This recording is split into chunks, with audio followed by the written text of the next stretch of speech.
Павла Алексеевна, здравствуйте. Ну как? Здравствуйте. Вы куда? Домой приехали? Сюда вот, в Казань, Сюда в я этот дом? всегда, в эту квартиру приезжаю как домой. Тут у меня воспоминания мои детские, и главные воспоминания об отце. И тут мои самые любимые друзья, мои самые любимые, те, которые хранители памяти моего отца. Вот, Вам было Зерогатизм. 3-4 года, когда вы тут Да, жили. да, И что 3-4 запомнилось? года. Неужели можно помнить такие события? Очень даже многое можно запомнить, если это важно, как бы вот в жизни было. Для меня главное в жизни в Казани было вот это счастье нашей семейной жизни в этой квартире, счастье общения с родителями, с отцом, которого я очень любила и который меня очень любил, много мною занимался. И поэтому жизнь была очень насыщенная, очень яркая.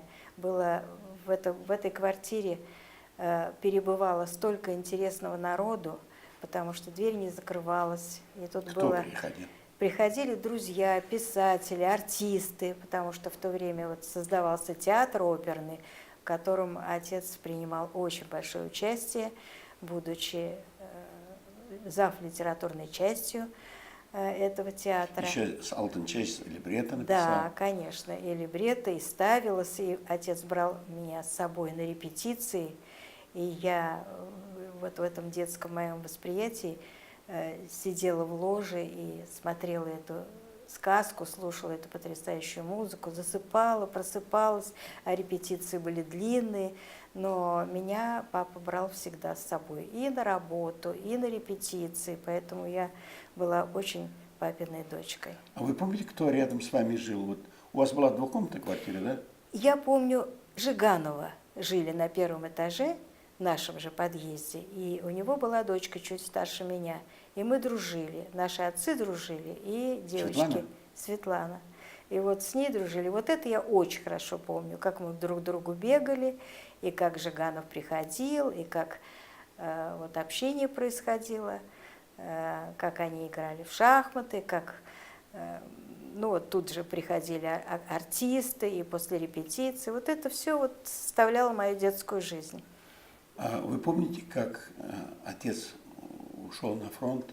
Дело все в том, что отец ведь добровольцем ушел, и сначала под Казанью были такие учебные лагеря военные, в которых он был. Это была артиллерийская часть какая-то, где вот отец был определен после того, как был призван, вот туда. И мы с мамой ездили туда несколько раз. То есть там можно было навещать. И я очень хорошо помню, как я сначала очень, не то что не узнала, но мне было непривычно видеть отца в военной форме.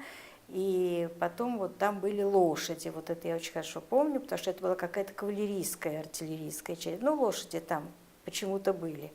И вот папа пытался меня посадить на эту лошадь, и я страшно испугалась. Вот это я помню.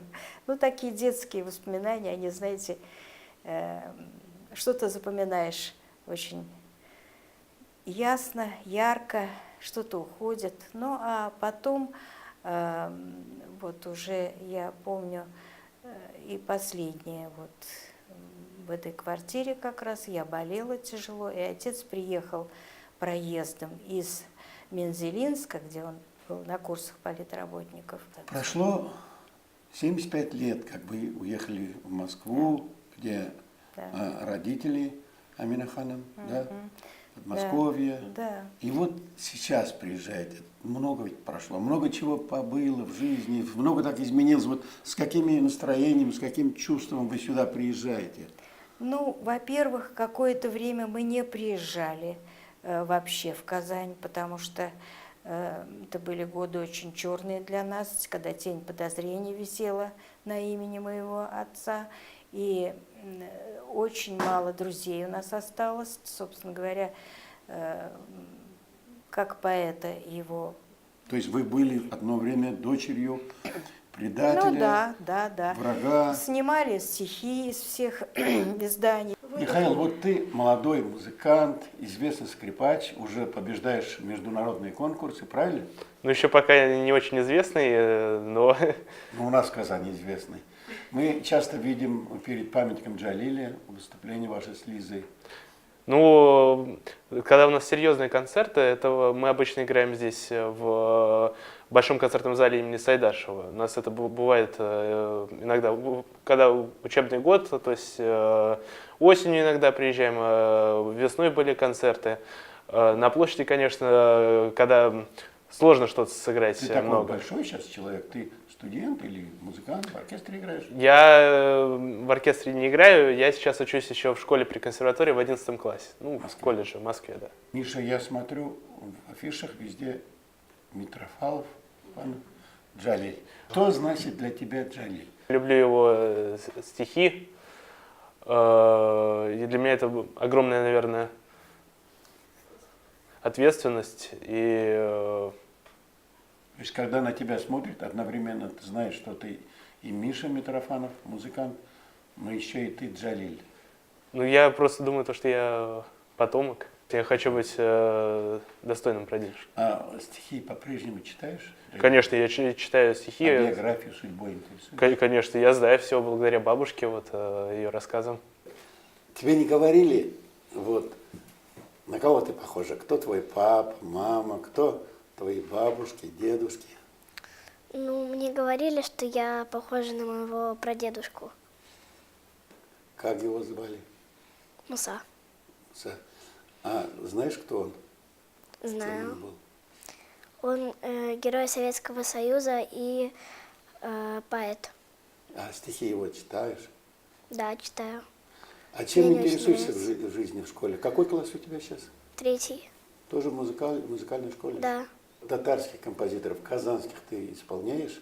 Там же пентатоника, несколько Да, я другое. исполняю. Ты чувствуешь, что это другая музыка, да? Да. Я исполняю Жиганова, Сайдашева, Яхина и других композиторов. Татьяна, который раз вы тут в этой квартире бываете? Ну, это сосчитать невозможно. Я первый раз, наверное, тут была, когда мне было лет 5.